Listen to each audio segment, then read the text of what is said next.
Let's spike podcast. नमस्कार दोस्तों, let's mic podcast में आप सभी का स्वागत है। आज हम बात करने जा रहे हैं एक ऐसे विषय पे जो समाज में बहुत दूरियां फैलाता जा रहा है, यानी कहें तो नशा। आज जेनजी के अंतर्गत बढ़ता हुआ जो नशा है वो समाज को नहीं बल्कि परिवारों को भी बिखेर रहा है। और उसी विषय पे बात करने के लिए आज हमारे बीच है मिसिज गरिमा शर्मा। मैडम, आपका हमारे स्टूडियो में बहुत बहुत स्वागत है। Thank you sir, thank you very much. Madam, जैसा कि आज हमने विषय चुना है युवाओं में बढ़ता हुआ नशा, सबसे पहले हम इस पे बात करें।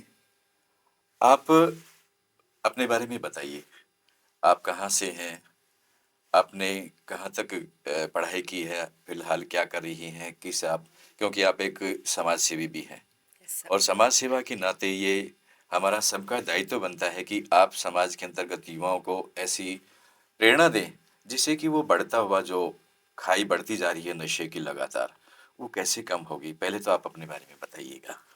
Thank you very much for inviting me here today. And my name is Garima Sharma and I am an educator. मैं रोटरी क्लब जयपुर से एसोसिएटेड हूँ। I am a moderator there. और ये मेरा सौभाग्य है कि मैं यंग बच्चों से जुड़ी हुई हूँ since 2003। So it has been more than 2 decades। अब पिछले 20 साल से ज़्यादा हो गए मुझे बच्चों के वेरी साथ वेरी कनेक्ट नाइस, हुए। बहुत अच्छी बात है। और मेरी हमेशा कोशिश यही रहती है कि मैं बच्चों को एक पॉजिटिव एनवायरनमेंट दूं जहाँ पे उनकी सारी कैपेबिलिटीज़ हम उनको फुलफ़िल कर पाएँ, उनकी जितनी भी नीड्स हैं हम उनको फुलफ़िल कर पाएँ। लेकिन हम नीड को फुलफिल कर पा रहे हैं वो बात ठीक है। आज पेरेंट्स जो हैं अपने बच्चों के लिए पूरी की पूरी मेहनत कर रहे हैं, सब कुछ एनवायरनमेंट भी दे रहे हैं, जितनी भी फैसिलिटीज़ हैं उनको दे रहे हैं। लेकिन उसके पश्चात भी आज जो बच्चों में, जेनजी में ख़ास तौर से, ये जो नशे की लत है ये लगातार बढ़ती जा रही है। या और इसी को लेकर आपने सुना भी होगा कि एक नशे के अंतर्गत पंजाब बहुत ज़्यादा आगे बढ़ रहा था और उस पे फिल्म बनी थी उड़ता पंजाब। उड़ता पंजाब, यस। तो ये मतलब नशे की जो लत है, ये इसका मेन रीज़न क्या है? कैसे बच्चे इस तरह से आगे बढ़ रहे हैं? नशे की लत के ज़िम्मेदार आज अगर हम सोचें कि बच्चे हैं, तो मैं ऐसा बिल्कुल नहीं सोचती हूँ। बिकॉज़ जो नशा है, नशे की जो लत है, वो नशे की वजह से नहीं होती है। वो कहीं इस कारण से शुरू होती है कि उनकी जो हाँ, नशा तो ज़रूरतें पहले हैं, भी था। उनकी जो ज़रूरतें भाई ये हैं, वो चीज़ें तो पूरी पहले नहीं भी हो थी, रही हैं। पहले भी थी। यस। लेकिन आज ही उन चीज़ों के प्रति ज़्यादा लगाव क्यों हो रहा है ये? ज़्यादा लगाव सर इसलिए हो रहा है कि आज बच्चों की जो इमोशनल नीड्स हैं वो पूरी नहीं हो पाती हैं। जो पेरेंट्स हैं वो ये चाहते हैं कि मेरे बच्चे को मैं सब कुछ दूं, और वो सब कुछ प्रोवाइड करने के लिए क्या होता है कि वो दिन रात मेहनत कर रहे हैं। आज दोनों पेरेंट्स वर्किंग हैं और उसकी वजह से क्या हो रहा है, वो टाइम नहीं दे पाते हैं अपने बच्चों को। Have no time. उनकी यस, वो मटीरियलिस्टिक चीज़ें बच्चों को प्रोवाइड करा रहे हैं, लेकिन उनकी जो इमोशनल प्रेजेंस है वो कहीं ना कहीं ख़त्म हो रही है। और उसकी वजह से जब बच्चों को उनकी इमोशनल नीड होती है तो उनकी वो जो नीड फुलफिल नहीं हो पाती है, तो फिर बच्चा कहीं एक कंफर्ट में जाना चाहता है, कंफर्ट ज़ोन में जाना चाहेगा। उसकी एक एस्केप ले लेता है वो, जी। और उसको नशे की लत हो जाती है, वो उसके ऊपर डिपेंड करने लग जाता है। तो इसमें माता-पिता, हम मानते हैं कि रिस्पॉन्सिबल है। माता पिता, माता-पिता सारे तो रिस्पॉन्सिबल हो नहीं सकते। देखिए लेकिन मैं वो आपको, वो हैं जो कि आजकल क्या है, जॉब में है। They have no time for their children's.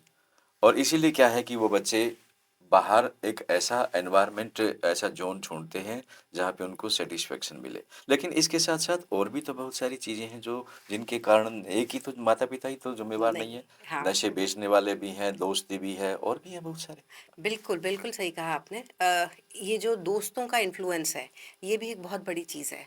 जैसे कि एक एग्जांपल मैं आपको देती हूँ कि अगर कोई बच्चा अपने दोस्तों के साथ में कहीं बाहर गया है और बाकी के बच्चे नशे के हैबिचुअल हैं और वो लोग उस चीज़ को कर रहे हैं, तो अगर वो उसके ऊपर भी प्रेशर डालते हैं, तो उस बच्चे को लगता है कि अगर मैंने ये नहीं किया तो ये सब मेरा मजाक उड़ाएंगे। मैं वो उनके उस मजाक से बचने के लिए उसको ज़्यादा इम्पोर्टेंट क्या लगता है कि इन्फीरियर। अगर अगर मैंने ये नहीं किया तो ये मुझे अपने ग्रुप से बाहर निकाल देंगे। जी जी जी। और इस चक्कर में वो जो बच्चा है वो एक वल्नरेबल सिचुएशन के अंदर आ जाता है। वो केयरलेस नहीं है लेकिन वो वल्नरेबल है, और उस प्रेशर के अंदर आकर के वो भी इस चीज़ की शुरुआत कर देता है। यानी अपना लेवल बराबर रखता है ताकि मेरी कहीं इंसल्ट ना हो। इंसल्ट से बचने के इंसल्ट लिए से बच्चा बचने के ऐसा लिए कर भी क्या लेता है है। कि, तो ये मतलब कि ये भी क्या है कि समाज में देखा जाए तो आज दोस्ती भी अपने आप में क्या है कि नशे को बढ़ावा दे रही है। एक प्रतिस्पर्धा चल रही है सबके अंदर। कंपटीशन हो गया है ये। हाँ, कि उसने किया है और मैंने नहीं किया है। क्योंकि बच्चों का एज ग्रुप ऐसा होता है जहाँ पे उनको बहुत जल्दी इंसल्ट उनके दिल को छू जाती है, वो उस चीज़ से बहुत ज़्यादा प्रभावित हो जाते हैं। तो मुझे लगता है कि ये, और एक और चीज़ आजकल बहुत है वो है एकेडमिक प्रेशर, जो टीचर्स और पेरेंट्स ना चाहते हुए भी हम उनके ऊपर डाल देते हैं। तो उस प्रेशर से भी कई बार बचने के लिए, बच्चे के ऊपर इतना प्रेशर होता है तो हम क्या करते हैं, हम बच्चों से पे प्रेशर डाल देते हैं लेकिन उनको इमोशनल सपोर्ट नहीं दे पाते हैं। तो कई बार बच्चे पढ़ाई में थोड़ी हेल्प मिलने, कई बच्चे होते हैं जो ड्रग्स के यूज़ करना शुरू कर देते हैं। फिर वो एडिक्ट हो जाते फिर वो हैं। धीरे-धीरे एडिक्ट हो जाते हैं। अच्छा तो अच्छा। एक बार के लिए तो उनको वो लगेगा कि वो प्रेशर उनका कम हो गया, लेकिन धीमे-धीमे जब वो और ज़्यादा उसके एडिक्ट हो जाते हैं, तब उनको पता चलता है कि उनका कॉन्फिडेंस खत्म हो गया। उनका जो फ़ोकस था वो खत्म हो गया, उनकी हेल्थ खराब हो गई है। तो ये चीज़ आगे चल के प्रॉब्लम ज़रूर करती है। एक बार के लिए मज़ा आता है लेकिन फॉरएवर के लिए नहीं है ये आगे चीज़ें। चल के ये बहुत अच्छा, नुकसानदायक हो इसमें जाता हम है। बात कर रहे हैं नशे के लिए, तो नशे के अंतर्गत जहाँ तक मैं समझता हूँ और भी बहुत सारे सोर्सेज हैं जैसे कि मीडिया है, मीडिया है, फ़िल्में हैं। बिल्कुल, ये बिल्कुल। कहाँ तक इसमें भूमिका निभाती है? मीडिया की आज बहुत, आज सब कुछ खुलेआम परोसा जा रहा है, और उसकी वजह से जो बच्चे होते हैं वो उस चीज़ को सच समझ लेते हैं, जबकि फिल्मों में जो दिखाया जा रहा है वो सच नहीं सच होता नहीं है, होता है। बहुत मैनिपुलेटेड होता है। और वो जो कन्वर्टेड लॉजिक है वो बच्चे नहीं समझ पाते हैं, और वो उसको सच मान लेते हैं और अपनी प्रेस्टीज इश्यू बना लेते हैं समटाइम्स। और बच्चे क्या होते हैं कि बहुत कॉपी करने में माहिर होते हैं। किसी भी चीज़ को अगर वो देखते हैं तो वो उसको कॉपी करने लग जाते हैं, और मेरे ख्याल से शायद ये कारण है कि हम फ़िल्मों में जो देखते हैं, आज के बच्चे उसको बहुत खुलेआम कॉपी करते हैं। जी, जी। लेकिन इसके साथ-साथ अगर हम देखें, तो इसमें हमारे देश के अंतर्गत क्या है कि जो नशे के कारोबार करते हैं, नशे से जुड़े हुए जो लोग हैं, विदेशों से भी है, फ़ॉरेन कंट्रीज़ में भी हैं, राइट। वो लोग भी इसके अंतर्गत इन्वॉल्वमेंट हैं। तो ऐसे में क्या है, क्या कानून अगर हम बनाते हैं, तो क्या कानून इस पे कंट्रोल कर पाएगा? या कानून अपने आप में असहाय है? ये जो सिचुएशन है इससे निकलने के लिए एक कलेक्टिव एफर्ट्स की ज़रूरत है। कानून तो बिल्कुल चाहिए, तभी तो इन बड़े लेकिन कानून का एनफोर्समेंट भी तो होना चाहिए। एनफोर्समेंट होना चाहिए। उन लॉज़ को हमको पूरी श्रद्धा के साथ में उसको फॉलो भी करना चाहिए। और ये मैं कह रही हूँ ना, एक कलेक्टिव टीम एफर्ट्स होने चाहिए। पेरेंट्स को भी इसके साथ में आना पड़ेगा, टीचर्स को भी आना पड़ेगा, समाज का एक ड्यूटी बनती है, और गवर्नमेंट की तो ऑब्वियसली है ही। तब जा कर के हम इस समस्या से। अच्छा, इसमें आप ग्रामीण क्षेत्र के युवाओं में और शहरी क्षेत्र के युवाओं में क्या फ़र्क पाती हैं, नशे के मामले में? मुझे लगता है कि ग्रामीण क्षेत्र के युवा ज़्यादा नशे में इन्वॉल्व हैं। जो शहर के युवा हैं वो तो मुझे लगता है कि अपने पेरेंट्स के कंट्रोल में रहते हैं, और क्योंकि आजकल आप देख रहे हैं ज़्यादातर न्यूक्लियर फैमिलीज़ हैं जहाँ पे हम आराम से अपने बच्चे को वॉच कर सकते हैं। इसके साथ-साथ अगर हम देखते हैं कई बार जो समाज के अंतर्गत तनाव है, स्ट्रेस। स्ट्रेस जो है, क्या स्ट्रेस भी इसके लिए रिस्पॉन्सिबल है? बिल्कुल सर, स्ट्रेस बच्चे को कई तरह के स्ट्रेस हो सकते हैं। फैमिलीज़ के अंदर हम देखते हैं कि जो हस्बैंड और वाइफ हैं उनके भी रिलेशंस कई बार स्ट्रेसफुल होते हैं, तो उसका भी असर सीधा सीधा बच्चों के ऊपर पड़ता है। और आज सब लोग प्राइवेट जॉब करते हैं जहाँ पे सभी लोग फ्रस्ट्रेटेड रहते हैं, और रिलेशनशिप्स में भी आजकल हम देख रहे हैं डिवोर्स बहुत ज़्यादा हो रहे हैं। और तो हमारा पर्सनल स्ट्रेस है, हमारे पास में हमारा प्रोफेशनल स्ट्रेस है, तो इन सब का असर बच्चों के ऊपर बिल्कुल पड़ता है। मतलब ये रिस्पॉन्सिबल कॉज है। These are responsible cause, yes.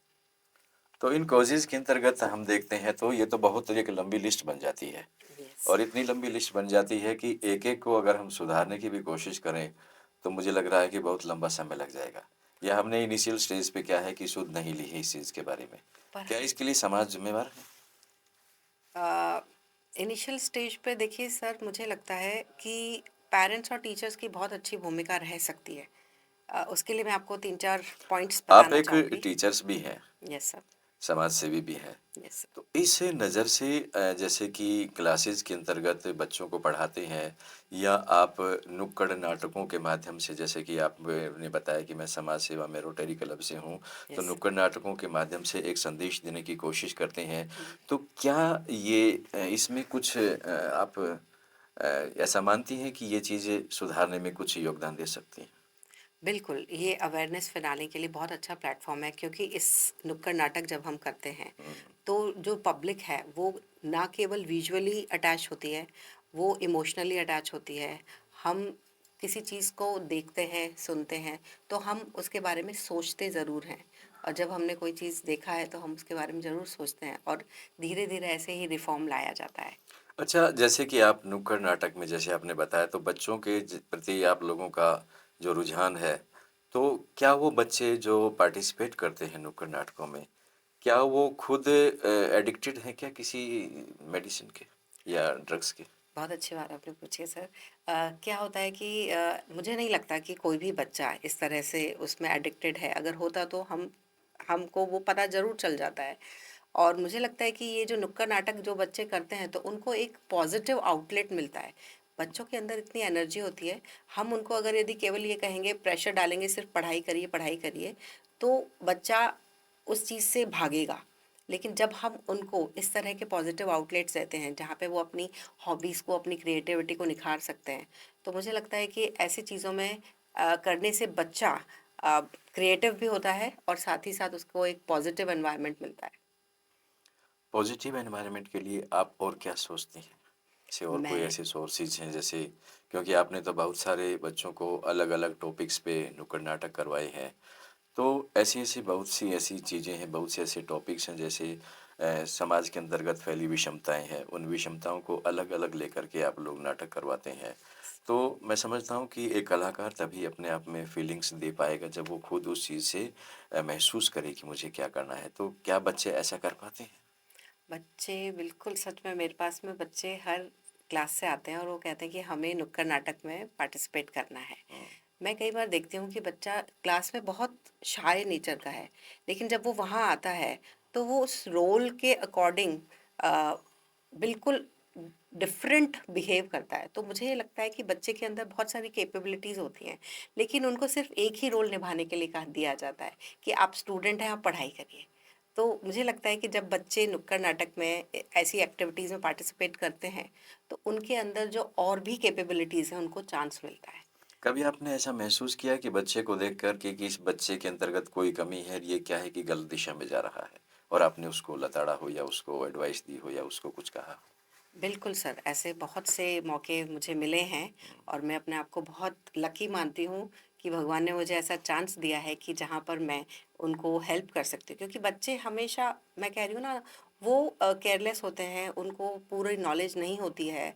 तो एज़ अ टीचर कई बार बच्चों ने आकर के हमारे साथ में शेयर करी है अपनी प्रॉब्लम, तो मैं उनको बिल्कुल पॉज़िटिव रास्ता बताती हूँ, और जितना मेरे से हो सकता है मैं पूरी कोशिश नहीं, करती हूँ। इस विषय पे आपने कभी चर्चा की है स्टूडेंट से, या आप लोगों ने जो भी कैंडिडेट आपके सामने आते हैं कि ये हमारे जो जीवन के अंतर्गत हमारी लाइफ में ये चीज़ होना चाहिए, नशे की चीज़ें नहीं होनी चाहिए, क्योंकि हम नशे पे बात कर रहे हैं बच्चों के अंतर्गत, और समाज क्या है, बिखराव की तरफ जा रहा है। बिल्कुल सही। सही देखा जाए तो क्या है कि नशे ने क्या है कि समाज को, हम देखते हैं कि जो हमारी पीढ़ी है, ये जेन जी है, जो राष्ट्र की पूंजी है ये, अगर ये पूंजी स्पॉइल हो जाएगी तो फिर राष्ट्र कहाँ रह गया?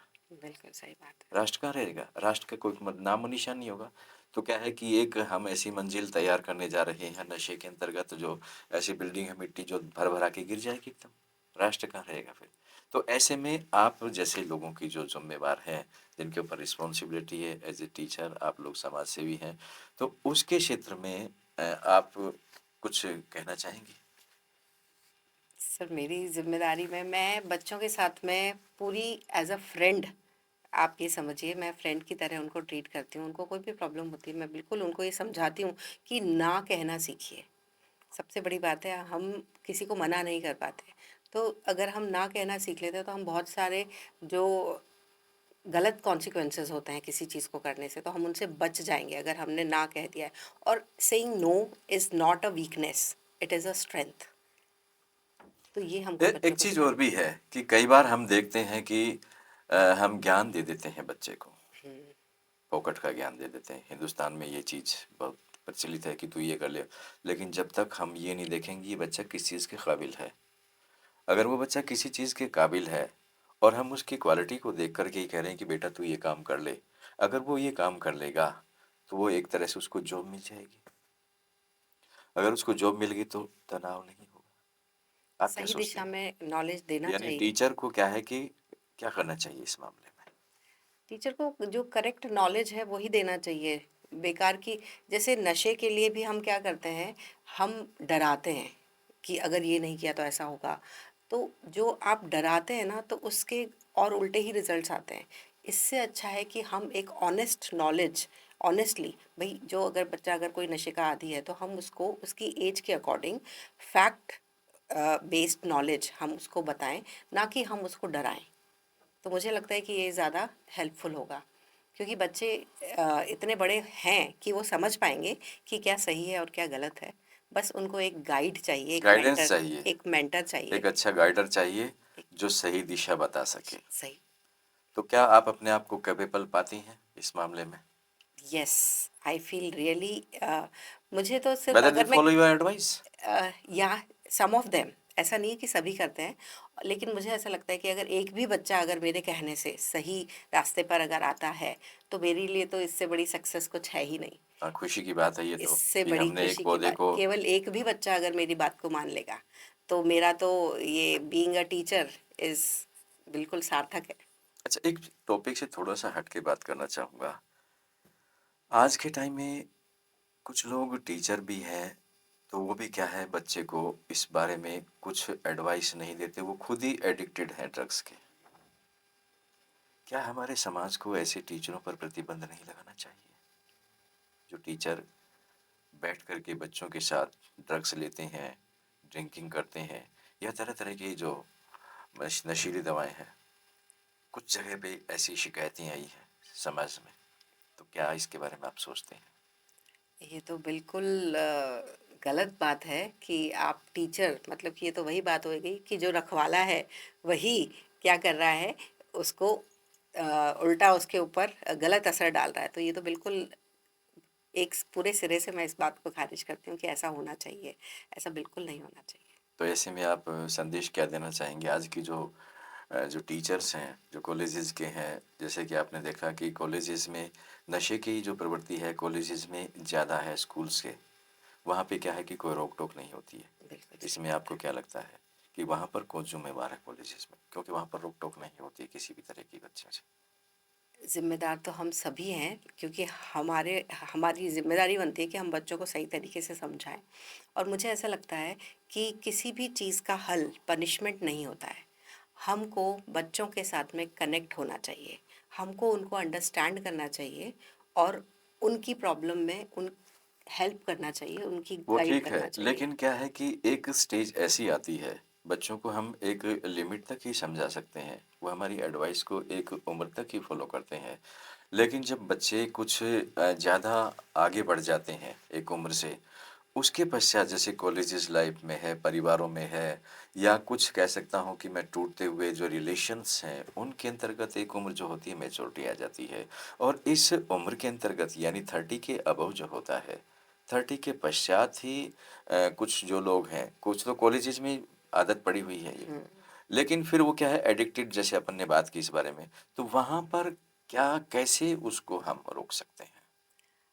उसके लिए तो टीम एफर्ट्स चाहिए। फिर वही मैं कहूँगी कि जो क्लिनिकल ट्रीटमेंट है वो देना पड़ेगा, साथ में फैमिली को उसके साथ आना पड़ेगा।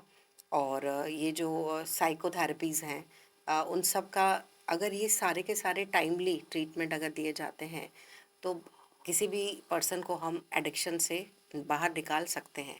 जो क्लिनिकल ट्रीटमेंट्स हैं वो अपनाने पड़ेंगे, क्योंकि क्या होता है कि एडिक्शन चीज़ ही वही है कि जिसमें इंसान डूबता जाता है ना? उसको बिल्कुल बहुत सारे एडिक्शन है, केवल अल्कोहल इज़ कंज्यूम करना एडिक्शन नहीं है।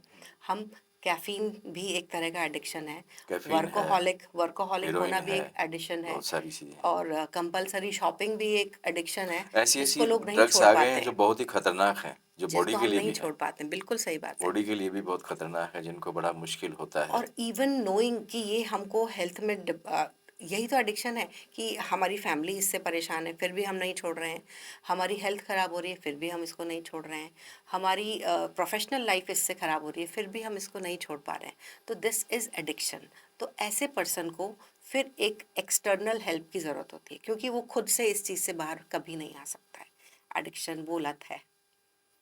आजकल मैडम लेडीज भी इस चीज में फंसती जा रही है, बिल्कुल। आपका क्या सोचना है इस बारे क्योंकि जेंडर का तो इससे कोई लेना देना ही नहीं है ना सर। आज स्ट्रेस किसी को भी हो सकता में? नहीं, है। एक जमाना था पहले, क्या है कि पुरुष शराब पीते थे, लेकिन महिलाएं बैठ के नहीं, हमें नहीं नहीं पीना है, पीते वो थे। खुद पे खुद सेल्फ कंट्रोल होता था। सेल्फ कंट्रोल था। लेकिन आज क्या है कि आज की आपने देखा होगा, गर्ल्स हॉस्टल में है या कहीं पर भी जो कॉलेजेस में गर्ल्स हैं, वो क्या है, जैसे सिगरेट पीती हैं सरेआम स्टॉल पे बैठ के, टी यस। स्टॉल पे बैठ कर के, यस। या फिर क्या है किसी बार में जा कर के वो लोग इस चीज़ की डिमांड करते हैं। तो ये कहाँ तक जायज़ है? ये अपने आप में क्या ये गलत दिशा नहीं है ये महिलाओं बिल्कुल के? बिल्कुल गलत दिशा है सर। पहले के टाइम पहला सिनेरियो ही चेंज था सर। तब क्या था, महिलाएं घरों में ही रहती थी, उनके ऊपर कोई बाहर का इन्फ्लुएंस नहीं होता था। लेकिन आज महिलाएं घरों से बाहर निकल गई हैं, तो वहाँ पे उनके पेरेंट्स का कंट्रोल नहीं है उनके ऊपर। ये जो यंग लोग हमको दिखाई देते हैं सड़क के किनारे, वो जो सिगरेट पी रहे हैं, चाय पी रहे हैं, तो ये एक मैं कहूँगी कि क्योंकि ज़माना बदल गया है तो चीज़ें बदल गई हैं। आज विमेन भी पूरा, जितना स्ट्रेस एक मैन को है उतना स्ट्रेस एक विमेन को भी है। वो भी पढ़ाई में, उसको भी अच्छे नंबर लेकर आने हैं, उसको भी सारे स्ट्रेस हैं, एकेडमिक प्रेशर वो झेल रही है, उसके भी जो फ्रेंड्स हैं उनका सर प्रेशर झेल रही है। साथ में ये सोशल मीडिया और जो सिनेमा है उसमें भी ये सब चीज़ खुलेआम दिखाई जा रही है, और लोगों को ये बहुत इजीली अवेलेबल है। तो इस वजह से भी मुझे लगता है कि ये कारण हो सकता है। एक चीज़ मैंने और देखी है, कंपटीशन जैसे कोटा के अंतर्गत जो बच्चे जाते हैं तैयारी करने के लिए, बड़ी बड़ी कोचिंग्स में जाते हैं, बिल्कुल। वहाँ पहले तो वो बच्चे क्या है कि कंपनी में रहते हैं, फिर वो स्ट्रेस में आकर के इस चीज़ की ओर भागते हैं। तो क्या इसके बारे में क्या कहना चाहेंगे? ये रुकाव होना चाहिए? बहुत अच्छी बात आपने पूछी है। मुझे ऐसा लगता है कि आज सिर्फ देखा देखी, आज हर बच्चा कोटा जा रहा है, हमको ये तैयारी करनी है। क्यों? क्योंकि उनको घर पे नहीं रहना है। उन कई गर्ल्स को मैंने ऐसा देखा है कि दे डू नॉट डिजर्व, लेकिन फिर भी वो एक क्राइटेरिया होना चाहिए। मुझे लगता है कि फैशन आज बन गया है। फैशन बन गया है कि आज अगर 100 student are preparing for a competition exam, तो मुझे लगता है उसमें से केवल 10% ही डिजर्विंग होते हैं। बाकी सिर्फ एक दूसरे की देखा देख में वो लोग घर से बाहर आ रहे हैं, और पेरेंट्स तो ऑब्वियसली भेजेंगे अपने बच्चे को, उनको लगता है कि मौका ज़रूर देना चाहिए। लेकिन ये सिर्फ हमको खुद को ऑनेस्ट होना चाहिए कि मैं क्या वाकई इसके कैपेबल हूँ। तो मुझे लगता है कि 50% of the student they are वो टाइम पास कर रहे हैं, और फिर वो लोग इन चीज़ों में इन्वॉल्व हो जाते हैं, और फिर वो 50% पीपल क्या करते हैं, बच्चे औरों को भी बिगाड़ देते हैं। तो इससे लत और बढ़ती है। इससे बिल्कुल बिल्कुल, क्योंकि जहाँ तक एक, अगर हम बात कर रहे हैं नशे के बारे में, तो मैं समझता हूँ कि इसमें हमारा जो पॉलिटिकल इन्वॉल्वमेंट है, वो भी मैं समझता हूँ, क्योंकि इलेक्शन के टाइम पे जितने भी झुग्गी झोपड़ी होती हैं या आसपास के नॉन होते हैं, वहाँ पर शराब पिलाई जाती है, एक फैशन से बन गया है। तो क्या इसके लिए ये जिम्मेवार नहीं है जो हमारे कानून निर्माता है? ये भी तो इस चीज़ को रोकना चाहिए इन लोगों को। I think laws are there, laws तो हैं ही। नहीं, जो कि लॉज तो अब इन चीज़ों के सामने जितने भी लॉज हैं, सारा कानून है वो एक साइड में धरा रह गया। कानून आज अपाहिज बन गया है इस मामले में। और अपाहिज होने के नाते क्या है कि ये जो एडिक्शन है, जो नशे की आदत जो है, ये ऊपर इसका जो ग्राफ वो लगातार बढ़ता जा रहा है। गवर्नमेंट अगर यही लगातार रहा तो फिर क्या हालत, क्योंकि गवर्नमेंट तो लगातार हमारे देश में लगातार किसी न किसी पार्टी के जितने भी पॉलिटिकल पार्टीज हैं उनका किसी न किसी रूलिंग गवर्नमेंट होती है।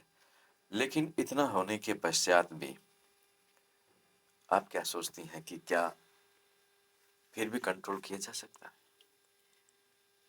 गवर्नमेंट का इन्वॉल्वमेंट तो बहुत ज़्यादा ज़रूरी है सर, कि क्योंकि गवर्नमेंट एक ऐसी बॉडी है जो पूरे देश के ऊपर अपनी गवर्निंग बॉडी है हर गवर्निंग बॉडी चीज़ पे। है, जिसकी बात को कोई टाल भी नहीं सकता है। और अगर यदि गवर्नमेंट इस चीज़ के अंदर हमारे साथ आती है तो तभी हम देश को सुधार सकते हैं। इसमें आप उन लोगों के, मैं समझता हूँ कि इनको छुड़ाने के लिए, क्योंकि कहते हैं ना कि only the wearer knows where the shoe pinches. जिस आदमी ने नशा किया है और उसने क्या विपत्तियां देखी हैं, क्या वो पब्लिक को बताए कि भाई नशे से मैं निकल करके आया हूँ, मैंने क्या क्या, क्या उसकी गाइडेंस सही हो सकती है पब्लिक के लिए? ये बहुत अच्छी बात है। ये तो इससे तो बेस्ट चीज़ क्या ही हो सकती है कि जिसने इस ट्रॉमा को झेला है, जिसकी फैमिली ने इस ट्रॉमा को झेला है, अगर वो लोग गाइड करते हैं तो इससे तो अच्छी बात कुछ हो ही नहीं सकती है। मुझे लगता है कि लोगों को इस चीज़ को सीरियसली लेना चाहिए, क्योंकि जिसने इस चीज़ से को सफ़र करा है, गुजरे हैं, जिन्होंने जिनकी फैमिली को लॉस हुआ है इसकी वजह से, तो वो तो वहाँ से तो सबक हमको ज़रूर लेना चाहिए। इसके अलावा जितने भी बड़े बड़े लोग हैं, क्या वो संदेश दे सकते हैं पब्लिक को? बड़े-बड़े लोग बिल्कुल संदेश देना चाहिए, क्योंकि लोग अपने मेंटर्स को बिल्कुल फॉलो करते हैं, अपने आइडल्स को फॉलो करते हैं। तो लेकिन बड़े-बड़े लोग तो खुद इसका ऐड करते हैं। वो नहीं होना चाहिए। वो नहीं होना चाहिए। आप एंडोर्स कर रहे हैं अगर किसी चीज़ को, तो पहले आप देखिए उसके क्या पॉजिटिव और नेगेटिव एस्पेक्ट्स हैं। इसके अलावा जितने भी हमारे देश के अंतर्गत आपने देखा होगा धर्म गुरु हैं, धर्म साधु सन्यासी हैं, ये समाज के अच्छे रास्ते पे ले जाने वाले होते हैं। ढेर सारे फॉलोवर्स हैं इनके। तो क्या इनको आगे आना चाहिए? बिल्कुल, इनको आगे आना चाहिए, समाज में इस तरफ भी उनको ध्यान देना चाहिए, क्योंकि स्पिरिचुअल नॉलेज तो देना अच्छी बात है। और इस मामले में मुझे गौर गोपाल दास हैं, बहुत ही इंटरेस्टिंग वे में यंग जो पब्लिक है उसको मेरे ख्याल से वो एड्रेस करते हैं और लोग उनको ध्यान से सुनते भी हैं। तो ऐसे जो स्पिरिचुअल सेंट्स हैं, इन मंक्स को आगे आना चाहिए, क्योंकि अ, उनका भी काम यही है, मोटिव यही है, समाज की सेवा। आप क्या समझती हैं कि किन के ऐसे कौन कौन से और जो लोग हैं जिनको आगे आकर के इस क्षेत्र के अंतर्गत समाज को बचाना चाहिए, लोगों को, युवा पीढ़ी को बचाना चाहिए, जो कि आज इस चीज़ की आदी हो चुकी है, क्योंकि वो अपना लाइफ को ही स्पॉइल कर रहे हैं। अगर लाइफ स्पॉइल होगी तो फिर क्या रह जाएगा? बिल्कुल सही बात है सर। जितने भी मुझे लगता है कि जो भी पब्लिक फिगर्स हैं, चाहे वो पॉलिटिशियंस हों, चाहे वो एक्टर्स हों, चाहे कोई इन्फ्लुएंसर्स हैं, इन सभी को ये जो नोबल कॉज़ है, इसके लिए तो बिल्कुल इनको आगे आना ही चाहिए। लेकिन एक बात और मैं कहना चाहूँगी कि इंसान तभी सुधरता है जब उसको खुद को कोई चीज़ समझ में आती है। ठोकर खाकर ही इंसान सीखता है। हिंदुस्तान का इंसान खास तौर से। हमारे यहाँ पे। तो इसमें कोई बात नहीं है अगर आपको ठोकर लगी है, लेकिन अगर आप उसके बाद सँभल जाएँ, तब भी देर आए दुरुस्त आए। बात बन सकती है।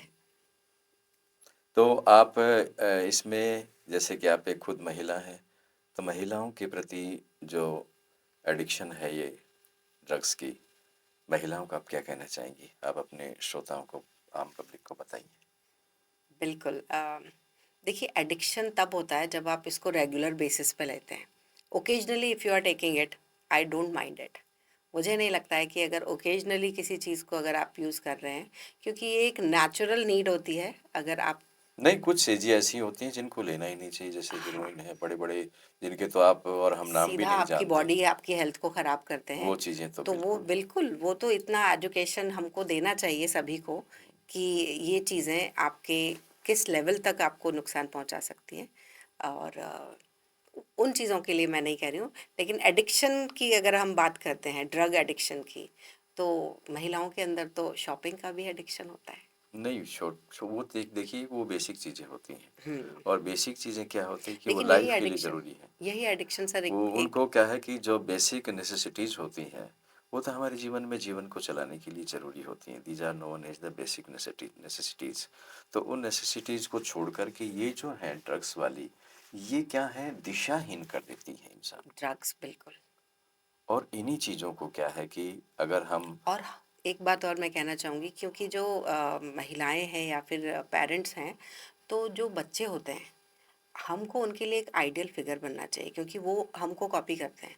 वो देख रहे हैं कि हमारी हैबिट्स क्या हैं, हम किस तरह से प्रेशर को हैंडल कर रहे हैं, हम किस तरह से इमोशंस को हैंडल कर रहे हैं। तो हमारे बच्चे वही सीखते हैं जो हम कर रहे हैं, तो हमको हमेशा एक रोल मॉडल बनना चाहिए। तो इस सेंस में मैं बिल्कुल नहीं कहूँगी कि किसी को कोई एडिक्शन करना चाहिए।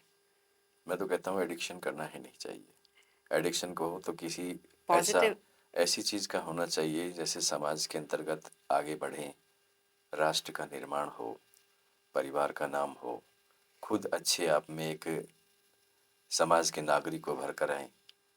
ये चीज़ें पर एडिक्शन। एडिक्शन सर एक पर्सनल चीज़ है, जिसको कि मैं ये कहूँगी कि बहुत सारे समाज सुधारक ऐसे हैं जो समाज के लिए बहुत अच्छे हैं, लेकिन अपनी फैमिली के लिए कई बार वो सही नहीं होते हैं। तो ये भी एक तरह का एडिक्शन है जो लोगों के अंदर आ जाता है। तो हमको समाज के साथ साथ, ऐसा नहीं है कि आपकी फैमिली इग्नोर हो रही है।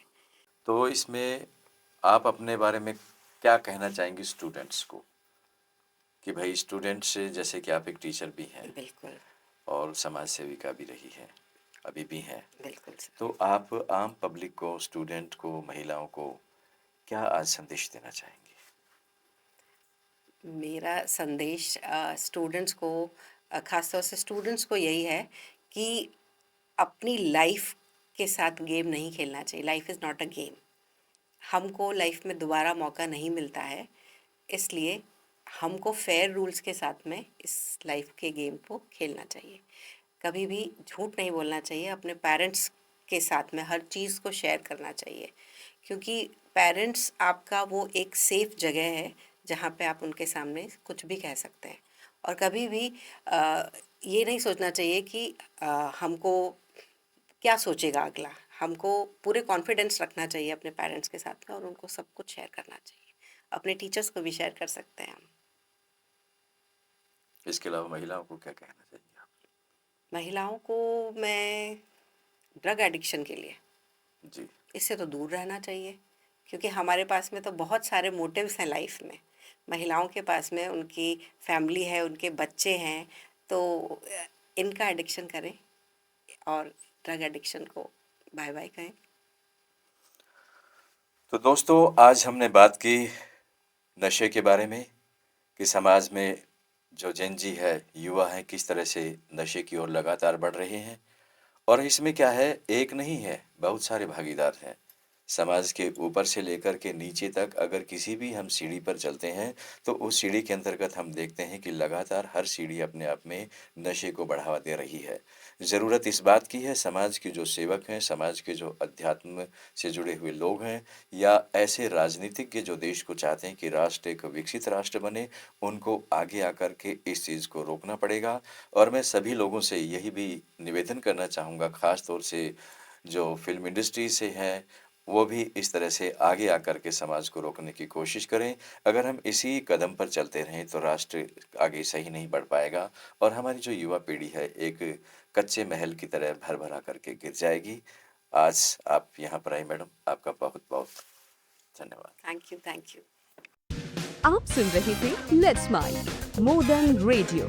फॉलो कीजिए हमें हमारे सोशल मीडिया प्लेटफॉर्म्स पर। It's time for news. It's time for More Than Radio. Presenting the first radio news app, Let's Mic. Let's Mic, a news-based app on your phone where you get to watch and listen news, talk shows, interviews, radio show podcasts. On Let's Mic, you get all relevant information of TV, print, radio, podcast, and digital. Let's Mic talks about every segment of life.